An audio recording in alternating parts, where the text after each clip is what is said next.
اعوذ باللہ من الشیطان اللعین الرجیم بسم اللہ الرحمن الرحیم رب اشرح لی صدری ویسر لی امری واحلل عقدۃ من لسانی یفقهوا قولی اللہم صلی علی محمد وآل محمد۔ سامعین عزیز، مومن مومنات، دعا ہے پروردگار عالم اس ماہ مبارک کے ان آخری ایام کو ہمارے لیے عبادت میں شمار فرمائے، اور اس مہینے میں جتنی بھی عبادات، دعائیں، مناجات ہم اور آپ سب نے کی، اللہ تعالیٰ انہیں منظور و مقبول فرمائے اور اس کا بہترین اس دنیا میں بھی اور آخرت میں بھی اجر اور ثواب عطا کرے، آمین یا رب العالمین۔ عزیزان گرامی قدر، ماہ رجب المرجب کی آخری رات، 30ویں رات کی نماز کی فضیلت، طریقہ بیان کرنا ہے۔ اللہ کے نبی حضرت محمد مصطفیٰ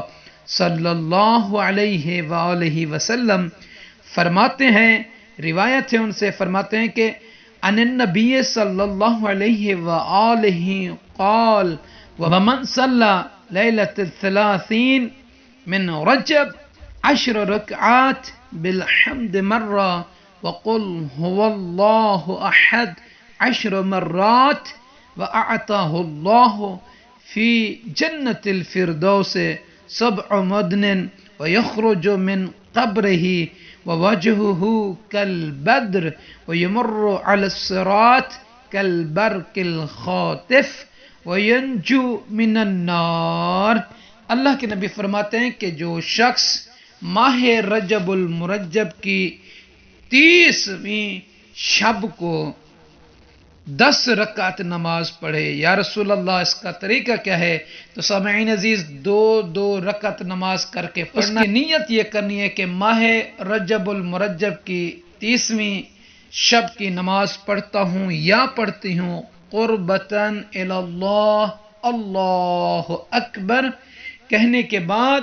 سورہ الحمد کو پہلی رکعت میں اور دوسری رکعت میں اسی طریقے سے باقی نمازوں میں بھی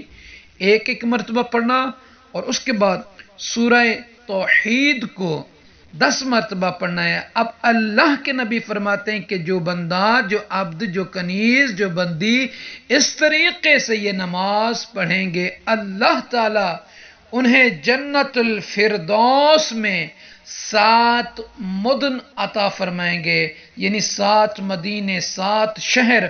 اور وہ قیامت کے دن اپنی قبر سے اس حالت میں نکلے گا کہ جیسے 14ویں کا چاند طلوع ہوتا ہے، یعنی اس کے چہرے سے اتنی نور ہوگا کہ جیسے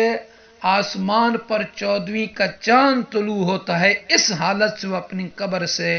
نکلے گا۔ اور فرماتے ہیں کہ قیامت کے روز پل صراط پر وہ اس رفتار سے گزرے گا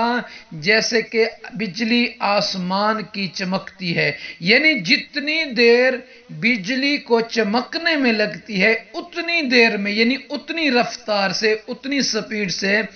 یہ بندہ، یہ بندی پل صراط سے گزریں گے، اور اللہ تعالیٰ انہیں جہنم کی نار سے، یعنی جہنم کی آگ سے اللہ تعالیٰ انہیں نجات عطا فرمائے گا۔ تو مومنین سے عرض ہے کہ آخری دن ہے ماہ رجب المرجب کا، اس میں ہمیں اپنی دعاؤں میں یاد کیجیے گا، ہم بھی آپ سب کو دعاؤں میں یاد رکھیں گے۔ زندگی رہی تو ماہ شعبان المعظم کی عبادتیں، دعائیں اور باقی جو فضائل ہیں آپ عزیزان گرامی مومنین مومنات کی مبارک سماعتوں تک پہنچانے کی کوشش کریں گے، اور سب سے التماس کرتا ہوں اگر کسی قسم کی کوئی کمی پیشی رہ گئی ہو ماہ رجب المرجب کے حوالے سے تو میں سب سے التماس کرتا ہوں کہ ہمیں معاف کریں گے، اور خدا سے بھی، پروردگار عالم سے بھی دعا کرتے کہ پروردگارہ اگر کسی قسم کی کوئی خطا، کوئی غلطی، کوئی گناہ ہوا ہو اس ماہ رجب المرجب میں، ہم خطا کار بندے ہیں، ہم گناہ گار بندے ہیں، ہم خاکی خاطی بندے ہیں، ہمیں اپنے لطف اور کرم سے ان خطاؤں کو معاف کر دینا، ان غلطیوں کو معاف کر دینا۔ پروردگار ان قلیل سی عبادت کو اپنی بارگاہ میں منظور و مقبول فرمانا، اور دنیا و آخرت میں ہمیں محمد وآل محمد علیہ الصلوۃ والسلام کی محبت کا اور ان کی شفاعت کا اور ان کی زیارت کا رزق ہمیشہ عطا فرماتے رہنا تاکہ ہم خداوندہ تیرے قرب کو زیادہ سے زیادہ حاصل کر سکیں، اور پروردگارہ آنے والا ماہ شعبان المعظم ہمارے لیے اسی طریقے سے عبادت میں بڑھ چڑھ کر آگے آنے کی توفیق عطا فرمانا، اور جن مومنی مومنات نے خداوندہ ہمارے ساتھ نجفی کربلا چینل میں رہے پہلے رجب سے لے کر آخری تک، خداوندہ انہیں خوشیاں نصیب فرما، ان کے مرحومین کی مغفرت فرما، انہیں کامیابی اور کامرانی عطا فرما، ان کے بچوں کو خداوندہ صحت و سلامتی دے، انہیں کامیابی اور کامرانی دے، جو بے اولاد بہنیں ہیں بیٹیاں ہیں انہیں اولاد صالح عطا فرما، بیماروں کو پروردگار شفا کاملہ عاجلہ شفا کلی عطا فرما، پروردگارہ بے روزگاروں کو روزگاری عطا فرما، مقروض کے قرض کو ادائے غیب سے عطا فرما، خداوندہ تمام مومن مومنات کو حج و زیارت نصیب فرما، ولی زمانہ امام صاحب الزمان علیہ الصلوۃ والسلام کا جل ظہور فرما،